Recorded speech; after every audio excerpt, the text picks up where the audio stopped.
Hare Krishna, Krishna Krishna, Hare Hare, Hare Rama, Hare Rama, Rama Rama, Hare Hare. Hare Krishna, Krishna Krishna, Hare Hare, Hare Rama, Rama Rama, Hare Hare. Hare Krishna,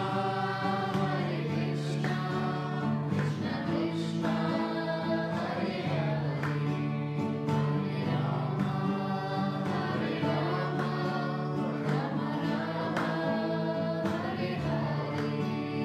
Hare Krishna, Krishna Krishna, Hare Hare, Hare Rama, Rama Rama, Hare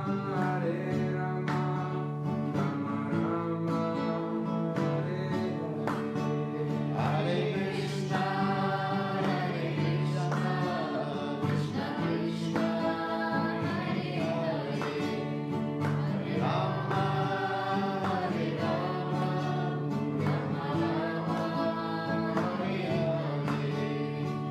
Hare Hare, Hare Rama, Rama Rama, Hare Hare. Hare Krishna, Krishna Krishna, Hare Hare, Hare Rama, Ram Ram, Hare Hare. Hare Krishna, Krishna Krishna,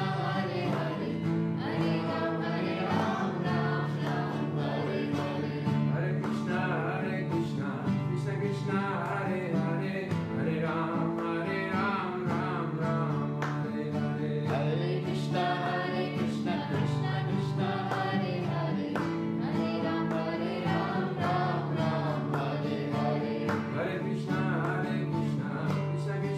Hare Hare, Hare Ram, Ram Ram, Hare Hare. Hare Krishna, Krishna Krishna, Hare Hare, Hare Rama, Ram Hare Hare. Hare Krishna, Krishna Krishna, Hare Hare, Hare Rama, Rama Rama, Hare Hare. Hare Krishna, Krishna Krishna, Hare Hare, Rama, Hare Rama, Rama Rama, Hare Hare. Hare Krishna, Krishna Krishna, Hare Hare, Hare Rama, Rama Rama, Hare Hare. Hare Krishna, Krishna Krishna, Hare Hare, Hare Rama, Rama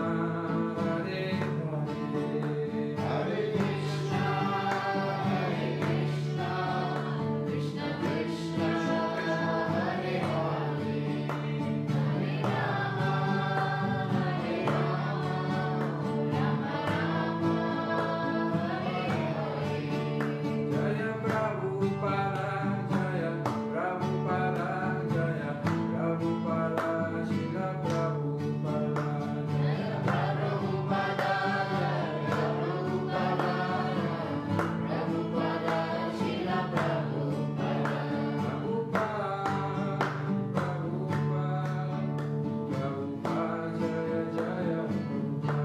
Jaya Jaya Prabhupada, Prabhupada, Prabhupada, Jai Prabhupada.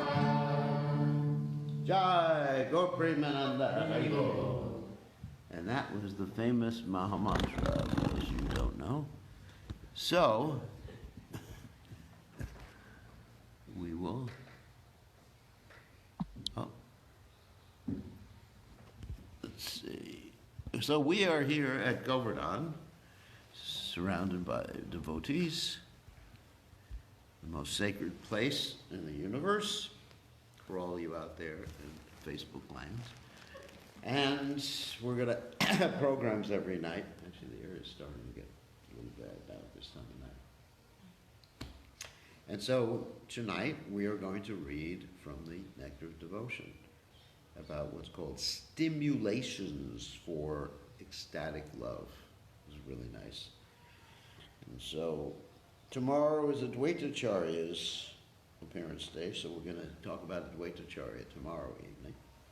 And we have all sorts of other holidays coming, like Lord Nityananda's appearance and different things like that. So, it was interesting. On the way here, on the airplane, I was reading the Ramayana. I really like the Ramayana. I was going to read the Ramayana tonight, but people may criticize me for reading the Ramayana in Govardhana. What kind of rasabas is that? So anyway, so we'll read Nectar of Devotion. So Om Gana Timidandasha, Timidandasha, Om Gana Timidandasha, Gyananjana Shalakaya Chakshur and Niditam Gena Tasmai Shrivedamaha. So this chapter is called Stimulation for Ecstatic Love, and the technical Sanskrit word for that is vibhava.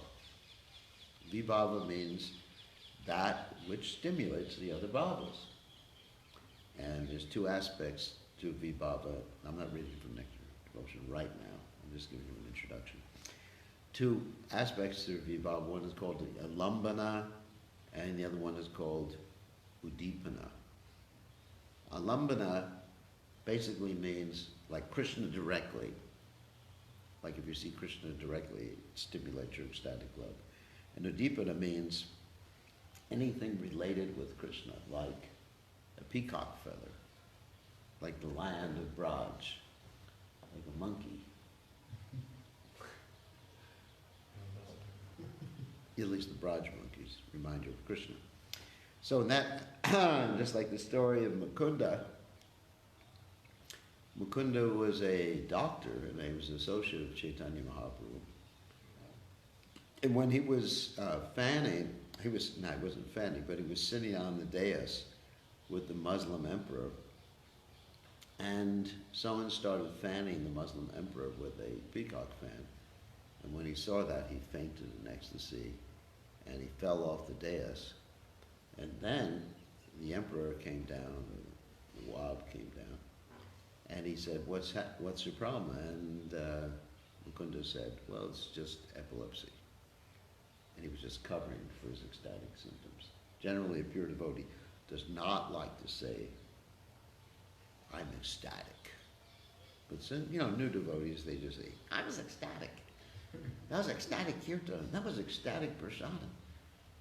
That was ecstatic wife you have. Joke. Everything becomes ecstasy, isn't it? Devotees misuse or overuse that word. It's ecstatic. So, anyway, a pure devotee doesn't go around saying, I'm in ecstasy. He hides it. But immature devotees, they do use the word ecstatic all the time. I mean, Prabhupada used the word ecstatic, but that in relationship to himself generally.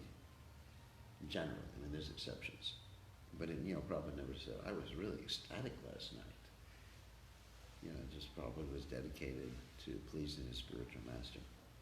So anyway, so we're going to read about these stimulations for ecstatic love.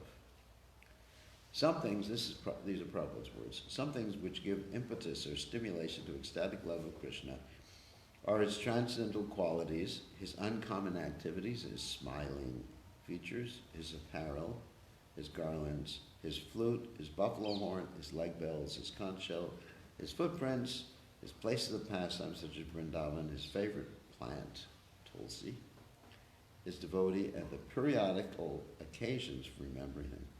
One such occasion for remembrance is Ekadashi, which comes twice a month on the 11th day of the moon, both waning and waxing. On that day, all the devotees remain fasting throughout the night and continuously chant the glories of the Lord. So, actually, Ekadashi is a special day for remembering Krishna. It's not simply a day to execute austerities. So, one accepts those austerities that help him remember Krishna. In other words, if staying awake all night and fasting is just going to make one spaced out, then better not do it. Stay awake all night. fast. I know myself, if I was to fast throughout the entire day, I couldn't concentrate or read. I mean, some of us just can't, whatever, different physical bodies. So I don't. That doesn't mean I'm a demon or not following Ekadasi. I'm following the purpose of Ekadasi. That's the difference between those who are ritualistic, niyamagraha, and those who understand the essence of things. Is those who understand the essence of things know how to adjust the details without adjusting the principles. Because the principle is the essence, and these things, it's called siddhanta. Siddhanta means, some of the perfect conclusion. Anta means the end. Siddha means perfect. So, it's interesting how devotees sometimes call other things siddhanta. For example, right now there's a whole discussion going on with the GBC and others about whether ladies can become gurus. And some devotees say, well, we can't adjust the siddhanta. But it's not part of the siddhanta whether ladies become gurus or not. It's a detail. It's a detail. It's like it's not part of the siddhanta that I'm wearing a dhoti. It's a detail. It's cultural. So cultural things can be adjusted according to time, place, and circumstance by someone who is realized, not by anybody. They get by someone who's realized. So, therefore, as far as Ekadasi is concerned, one does what's favorable for remembering Krishna, which is the first rule in Krishna consciousness, and the second rule is never forget Krishna. So whatever is favorable, under the direction of the Acharya. Like Prabhupada, we don't have any recollection of Prabhupada fasting completely on Ekadasi and staying awake. Prabhupada was very, very regulated. He would take rest. I mean, he would stay awake late at night to preach, that's true. But he would take rest. He would have Ekadasi feasts made from, I remember when I joined the movement, we were making Ekadasi feasts for Prabhupada. Special things like Prabhupada's preparation of Gauranga potatoes. Gauranga potatoes, which was filled with sour cream and butter. I don't know if anyone's had Gauranga potatoes with it. Enough to actually coat your arteries to enable you to go back to Godhead sooner. But we had Gauranga potatoes, we had, all sorts of things like chips and everything. It was just like, we used to look forward to Ekadasi because it was the day to actually eat more. It was just like, it's Ekadasi today. Wow, it's great. Get special preparations that we don't ordinarily get. So anyway, so one does what's needful. Preaching is important too. And of course, it is important to reduce unnecessary bodily things. We don't reduce necessities, we reduce bodily demands. Sometimes it's expressed that you actually reduce bodily necessities, but that's not the right use of the word necessity, because a necessity is a necessity. So you reduce bodily demands, or mental demands. And one of the things I do on Ekadasi, I try to chant more rounds, usually in 64 rounds if I'm not doing a lot of other things. And then the hardest thing I do is I fast from watching the news on Ekadasi. No CNN, on Ekadasi. So I just wait till the Ekadasi Purana to watch the news again. It's actually interesting. Prabhupada said devotees don't read the newspapers. So I follow that very strictly. I just look at the news on the internet. So that's called following the letter of the law without the spirit of the law. You've heard of that before? That means, I follow the law, but you're not really following what the law wants you to do. No, but actually, it's not that I'm addicted to it. I just look at sometimes. You have to be aware. Prabhupada himself, even though Prabhupada said that devotees don't read newspapers, Prabhupada sometimes read newspapers, or had newspapers read to him, but he wasn't addicted to it. That's the difference. You know, Prabhupada, when there was an article about the movement or something like that. And Prabhupada was concerned also when he was on the planet with, somewhat with the Indian politics. You know, it's not that Prabhupada was just like completely aloof in every sense from the world. You know, you have to function in the world. But anyway, these things can be eliminated on Ekadasi. Certain things like that, and of course, grains and beans, that is obviously done. So, anyway, one has to be practical. I remember one devotee who would stay up all night and on Ekadasi, but he couldn't chant because as soon as he started to chant, it would put him to sleep. So he stayed up all night and actually just like looked at the stock market all night, and that kept him awake because he was invested in the stock market. It was just like something goes up, so it goes down. Okay, this is exciting. See, I was awake all night. And then sometimes the devotees tell the story that, I mean, it's just a story that's not, I don't accept the story because Prabhupada never told it, that Prahlad Maharaj became Prahlad Maharaj. You probably heard the story. Because on one day on the Sringa Chaturdasi, this is when he was a Baracho, a drunkard. He was having an argument with his girlfriend on Nishringa Chaturdasi, and he stayed awake all night because he was so upset with his girlfriend. And therefore he became Prahlad Maharaj in his next life. I mean, you have all these stories like that. You know, you've heard that story? That's a standard. There's another one too, Prahlad. Yeah. There's a couple like that. Yeah, it's just like, huh. So therefore, you know, we should all just have arguments with our girlfriends or boyfriends or whatever, and stay awake all night for whatever reason, and then you go back to God. I mean, this is really not true. That you become as good as Prahlad Maharaj by having an argument with your girlfriend on Mission and Chaturdasi. Doesn't work like that. Anyway, but if you increase your hearing and chanting, then you get benefit, not simply by staying awake. The whole thing is it's not that staying awake gives you more benefit. It's that hearing and chanting. So that you maximize your hearing and chanting. So Ekadasi is a stimulation for ecstatic love. As far as Krishna's transcendental qualities are concerned, they can be divided into three groups. One, the qualities pertaining to his transcendental body. Two, qualities pertaining to his transcendental speech. And three qualities pertaining to his transcendental mind. Krishna's age, his transcendental bodily features, his beauty, and his mildness are qualities pertaining to his body. There's no difference between Krishna and his body, and therefore the transcendental features pertaining to his body are the same as Krishna himself. But because these qualities stimulate the devotee's ecstatic love, they've been analyzed as separate causes of that love. To be attracted by the qualities of Krishna means to be attracted by Krishna himself, because there is no real distinction between Krishna and his qualities. Krishna's name is also Krishna. Krishna's fame is also Krishna. Krishna's entourage, that means the people who hang out around Krishna, is also Krishna. Krishna and everything related with Krishna, which gives stimulation to love of Krishna, are all Krishna, but for our understanding, these items are or can be considered separately. Krishna is the reservoir of all transcendental pleasure. Therefore, the impetuses to love of Krishna, although seemingly different, are not actually distinct from Krishna himself. In the technical Sanskrit terms, such qualities as Krishna's name, fame, etc., are accepted both as reservoirs of and stimulation for ecstatic love of Krishna.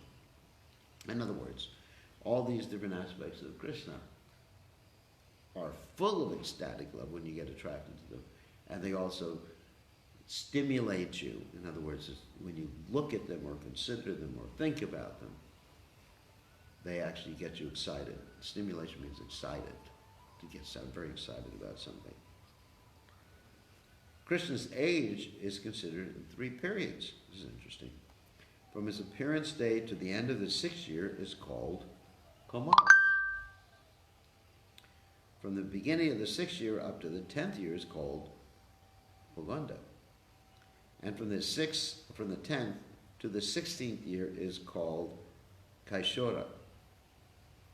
After the beginning of the 16th year, Krishna is called Yovana, not Yavana. Yavana is like a Rakshasa or something. Yovana, or a youth. And this continues with no change.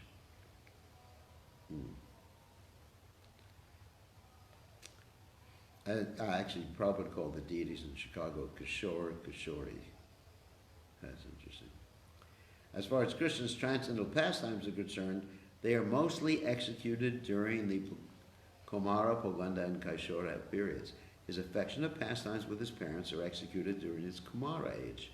His friendship with the cowherd boys is exhibited during the Hoganda period, and his friendship with the gopis is exhibited during the age of Kaishora. Krishna's pastimes at Vrindavan are finished by the end of his 15th year, and then he is transferred to Mathura and Dwaraka, where all other pastimes are performed. And actually some of the acharyas say like 12th or 11th year Krishna was done. You hear this difference of opinion. Prabhupada says 15th year, which means he was 16 years old. At the end of the 15th year, he's 16. So that's what I accept, because Prabhupada said. Srila Rupa Goswami gives us a vivid description of Krishna as the reservoir of all pleasures in his Bhakti Rasamrita Sindhu. Here are some parts of that description. And then he goes into further delineation of the different ages. Krishna's Kaishora age can be divided into three parts. In the beginning of his Kaishora age, does everyone remember what's the first age? Kumara. Okay, and Kaishora starts at what age? 10. And it starts at 10. Yeah, at the end of the 10th year. So in the beginning of his Kaishora age, that is at the beginning of his 11th year, the luster of his body becomes so bright that it becomes an impetus for ecstatic love. Similarly, there are reddish borders around his eyes and a growth of soft hairs on his body.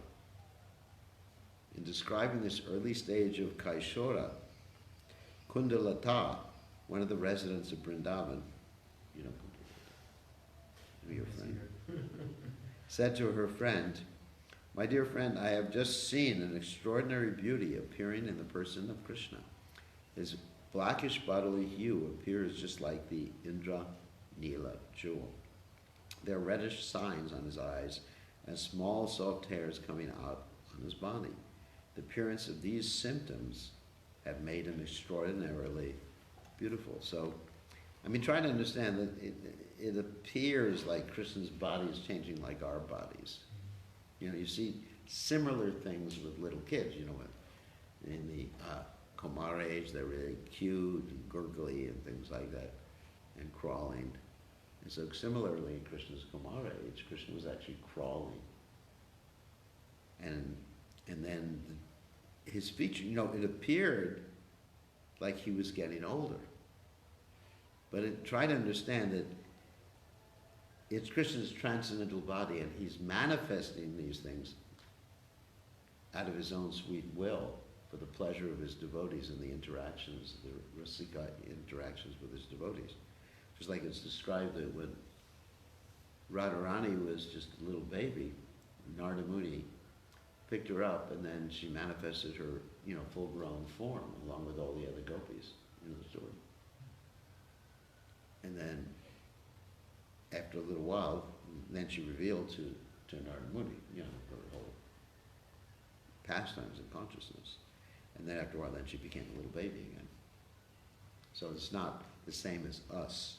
I mean, I can't manifest my form as a little baby now, or even as a young man. I'm just stuck in one particular rut, which is an old person. I mean, some of you knew me. And you knew me when I was a young man. My brother knew me when I was young. I was really young. Phew. Changing bodies, isn't it? Changing bodies. And when Krishna changes, he doesn't change his body. Ajopi samayatma bhutanam ishropi. It's the same body, it's not changing, There's no veins in Krishna's body, Ashnavyaram. It's just for the pleasure of his devotees, because they want to taste that particular ras when Krishna is in different ages. So Krishna manifests like that. In the spiritual world, Krishna is not manifesting in all these different ages. He's always Kaishora. He's just like 60, just like 15 and 11 months and 29 days or something. In this connection, in the 10th canto, 21st chapter, 5th verse of Srimad Bhagavatam, Shukadeva Goswami tells King Parikshit, "My dear king, I shall now describe how the minds of the gopis became absorbed in thoughts of Krishna. The gopis would meditate on Krishna's dressing himself just like a dancing actor and entering the forest of Vrindavan, marking the ground with his footprints. They meditate on Krishna's having a helmet with a peacock feather and wearing earrings on his ears and yellow-colored garments covered with jewels and pearls. They also meditated on Krishna's blowing his flute and on all the cowherd boys singing of the glories of the Lord." That is a description of the meditation which the gopis used to perform. Sometimes the gopis would think about his soft nails, his moving eyebrows, and his teeth, which were katechu colored from chewing pan. One description was given by a gopi to her friend, "My dear friend, just see how the enemy of a god has assumed such wonderful features. His brows are just like the brows of Cupid, and they are moving just as though they were dancing.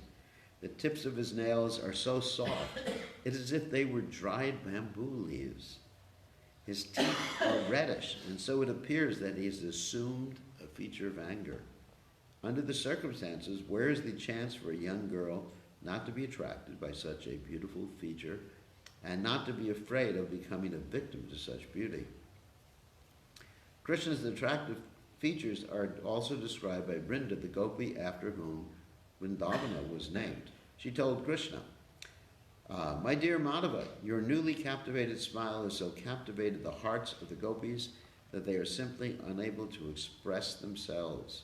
As such, they become bewildered and will not talk with others."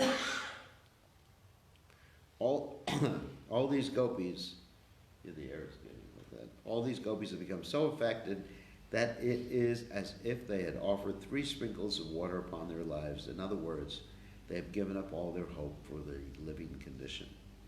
According to the Indian system, when a person is dead, there is a sprinkling of water on the body. Thus, the statement of Vrinda shows that the gopis were so enchanted by the beauty of Krishna that because they could not express their minds, they had decided to commit suicide. When Krishna arrived at the age of 13 to 14 years, skip this.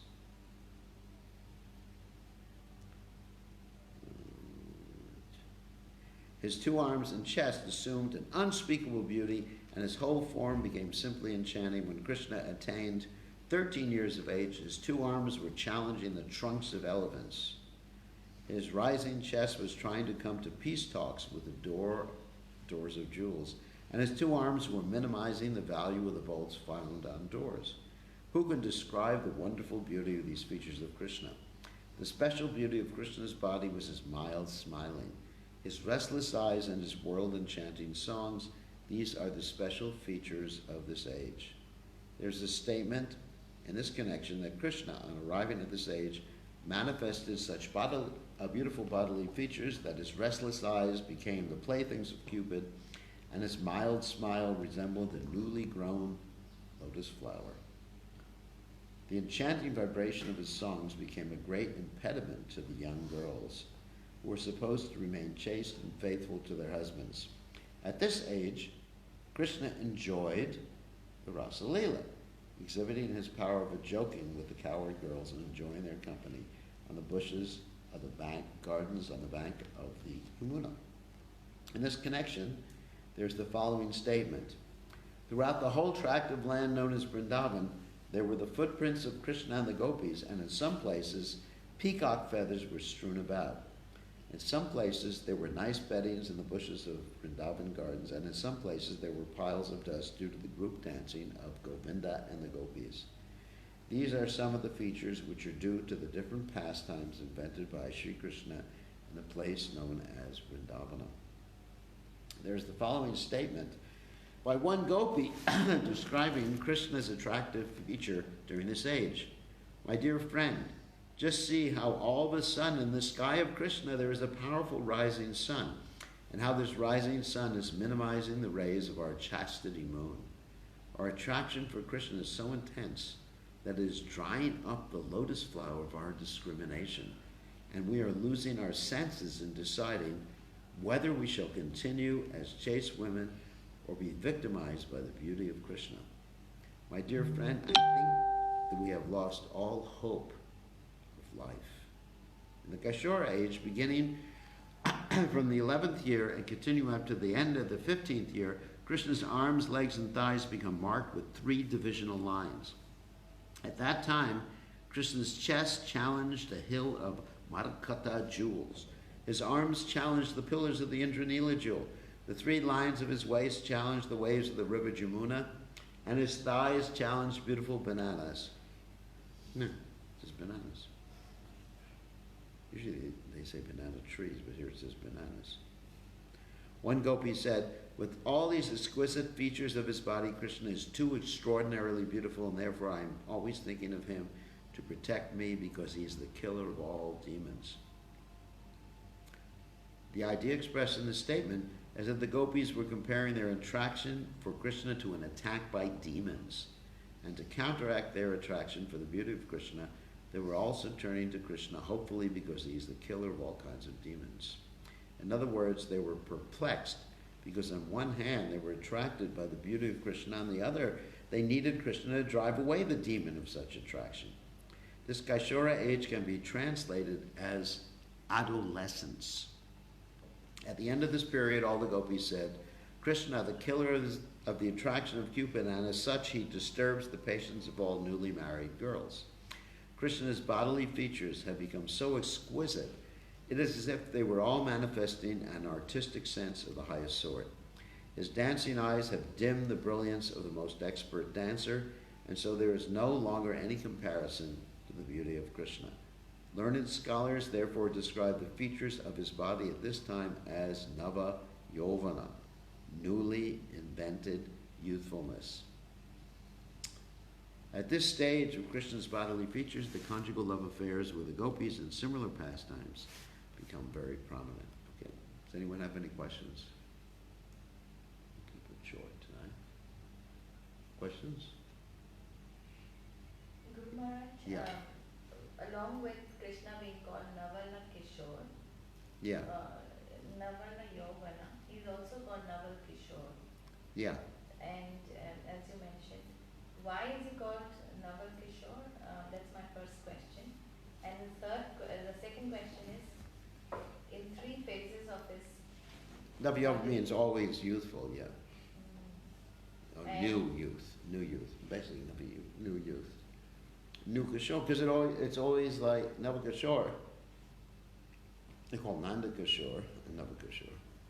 He's called Nava means it's always like a new experience to look at Krishna. Like if you see someone who's or if you see someone who is young, is newly young, just new. And when you're old, it's old. You never say old Kishore. Anyway. It's just like, when you see someone young, it's different.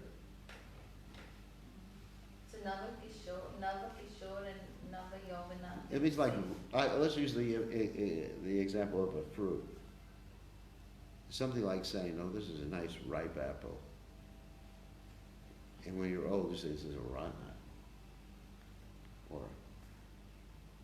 Or using a plum, for example. You know what a plum is? You know what a prune is? Prune is an old plum. So it's like, oh, here's a fresh plum, or a fresh apple, or a fresh banana. That's what Nava Kishore means. And Nava Yovana means, youthful, but a fresh youth. Not only always youthful. Sometimes probably translated as always youthful. But it's but it means like fresh, just like really new. It's like a new experience when you see Krishna. It's always like a new experience. So that black bodily hue, the blackish bluish, Yes. it comes in that age? Yes. Yeah, but there's also reddish parts too. Like parts of his hands and fingernails and things like that. They're different colors. It's not only, he's not Krishna's like jet black. He's also the color of a new monsoon cloud. It's not really, when the people have depict Krishna as black, he's not. He's not really like that. Actually, there's one story when Krishna wanted, it's like a little racist story. When Krishna wanted, this is a true story, Krishna wanted to marry Radharani, and he thought, I'm just too dark for her. You heard this story? And so he would take like turmeric and spread it all over his body. You heard this story before. He put it all over his body so he'd look lighter. He'd match. I mean, it's even like that, people are so racist sometimes that, two disciples in Fiji got married and the man is much darker than the woman. They said, how could you marry? How could you say to the lady, how could you marry him? He's too dark for you. It's just like, what? What are you talking about? It's just bodily consciousness. But anyway, so Krishna was sort of like manifesting that when he wanted to be as light as Radharani. It's funny, isn't it? Yeah, so like a rain cloud. And actually you see many people who have that sort of complexion in India. It's not, it's not like jet black, is it? Like here. It's not like this color. Krishna was not this color. Krishna was like rain cloud. Many people have that complexion. And then also about Lord Chaitanya, they said golden. And so they think it's like this shiny, like you have a golden ring or something like that. It's like molten gold. Prabhupada had that complexion. Prabhupada was molten gold complexion. Sometimes people shiny, like we have our Govardhana deities, and they're real shiny. But that's not what Lord Chaitanya's complexion was like. His complexion was molten gold, like you see Prabhupada. First time I saw Prabhupada, the first day, I was in Prabhupada's room in the night, and Prabhupada was dressed in a gumsha, sitting on his bed. And he would, it was golden, molten gold complexion. It was beautiful to see Prabhupada like that. Glowing. But it's not the glowing that if you took a light meter, you could actually, it was like spiritual glow. Some people, oh. I remember, it was really funny. We made a Vyasa-san for Prabhupada. And Prabhupada sat down a few times, and then Prabhupada left. And then we looked at the footprints, and we thought they were glowing. But actually, it was just, I don't know if you know what velour is. It's a material that, what I'm talking about, that if you push it a certain way, it looks like it's almost like a velvety material. Yeah, velvet type material. This pillow here on top. This is like a little bit of that. Yeah, a little bit of that. So if you look at it from a different angle, it glows differently. So we were thinking the pillow was effulgent that Prabhupada sat on. Maybe it was, but anyway, we just knew devotees, and what do we know?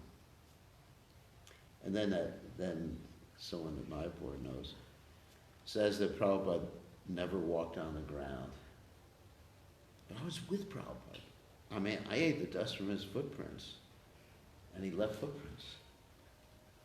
Isn't it? I was there. It's not just like some, story or lack of faith or something. I was there. I was on the beach with Prabhupada, and there were like footprints. And I took the sand and I threw it in my mouth. So at that point, he did walk on the ground. Maybe other times he floated, but I don't know. But people... Just that one time he left the footprint for you. Yeah, but people have all these like far out mystical stories they tell, isn't it? Like you hear the devotees say that Prabhupada looked at it and he saw it inside my soul. How do you know what Prabhupada was thinking of, isn't it? You know, he looks inside your soul. Maybe he was, but maybe he doesn't. You know, so they're trying to actually, you hear all these memories, you know, they think they know what Prabhupada was thinking. I don't know what Prabhupada was thinking. Prabhupada might have been looking at me and thinking, what a rascal. How did this guy ever make it into the Hare Krishna? You know? Or he might have been thinking, you know, boy, he's ugly or something. You know, you don't know. It's as if no one should try to guess the mind of a pure devotee. So, but you hear all these stories of people guessing the mind of Prabhupada. Who knows? I mean, you know, obviously he was doing it to please Krishna, that much we know. But it's just like, Prabhupada was looking at my soul. Maybe he was. Maybe he was, maybe he wasn't. I don't know. Anyway, so sometimes we tend to mystify different experiences we have when they're actually not that. I mean, being with Prabhupada is very mystical, sure. But we tend to add certain elements to it, you know, sort of like elaborate on it or decorate. I don't know, I use the word flesh it out. But anyway, I mean, just like add things to it which weren't true. Anyway, what other questions we have? I brought you a question. I did, but I think, okay, anyway, so the Nectar of Devotion talks about different, Mm-hmm. the gopis, they said very clearly that their attraction is too strong. Yeah. So strong they need to be protected from Krishna, by Krishna. Yeah. Okay, so the gopis are aware of their attraction to Krishna. They're fully aware of it to the point Yeah. that it's irritating them Yeah. because they can't stop thinking about Krishna. That, and also it interferes with their respectability in society. You know, because the chastity thing, you know. So, yeah, they're just like upset, you know, trying. I mean, it's like an irresistible force pulling you. Or sometimes, you know, just like even in this world, like sometimes a young boy or young girl is attracted to each other, and it's just like irresistible. And they understand it's not good for me, you know. He doesn't have any money, he's from the wrong caste. He's a Muslim, you know, whatever. Isn't it? You see that, you know, just like, and you explain to your daughter or something like that, this guy's a drug addict. She says, it's all right. I will save him with my love. Isn't it? Just like the funny thing I was telling Pranesha on the way over here. The man and woman get married, and the man is thinking she won't change, and the woman is thinking she can change him, and the opposite happens. She changes immediately, or within a few days, and he never changes. Like we say, with men, is what you see is what you get, right? So anyway, but people have these irresistible things, and they're thinking, this isn't good for me. Or, you know, with eating, it looks like eating food rather than a romantic thing, you know, think, I'm on a diet, I shouldn't be eating this. Or I have a heart disease, I shouldn't be eating this. So, and they fight against it, isn't it? They fight against the urge. Isn't it? Yeah, I mean, it happens. You know, you fight against the urge to eat something.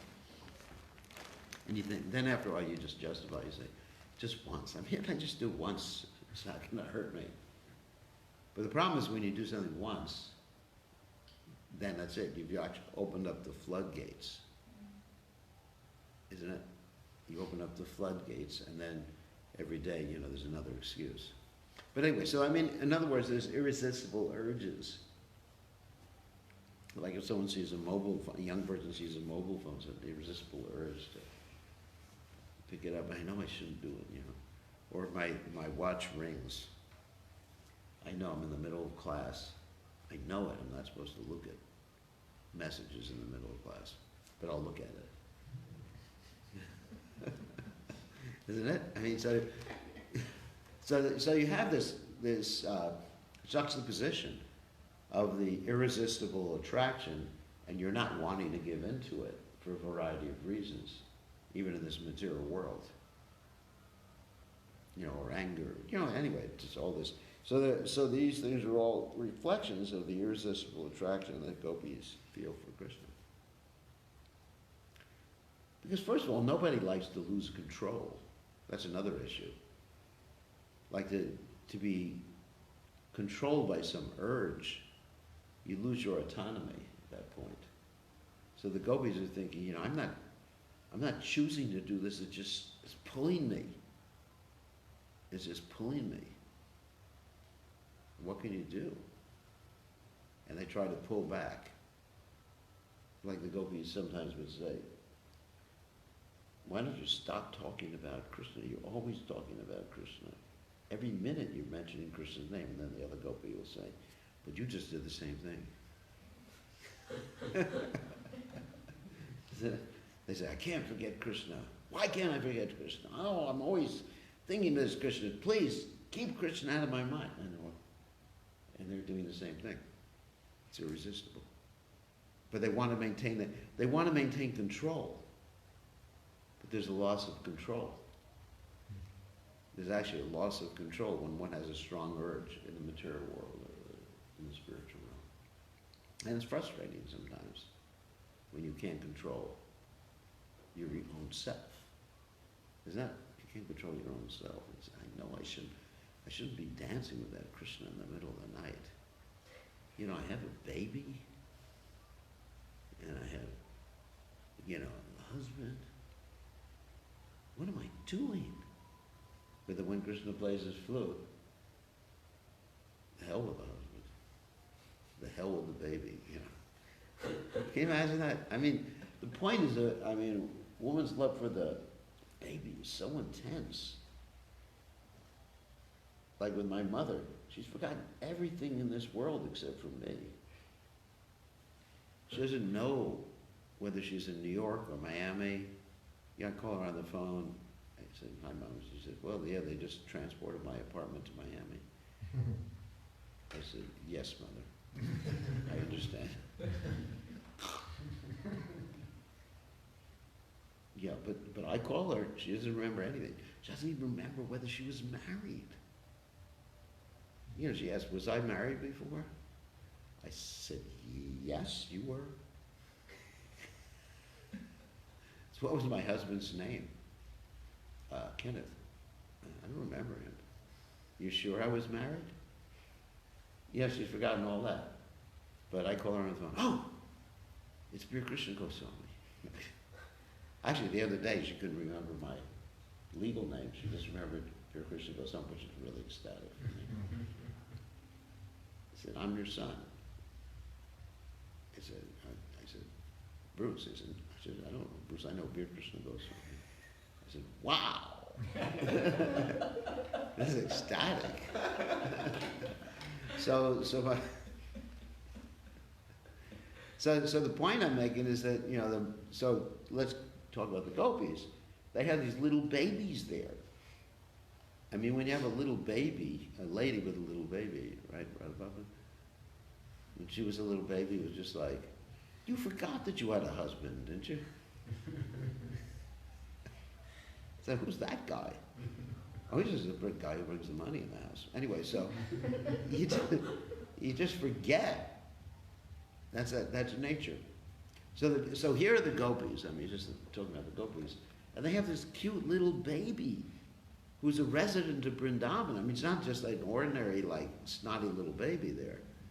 This baby is actually a great pure devotee too, you know, and you know, attractive, very attractive. And then, but then the gopi's just like,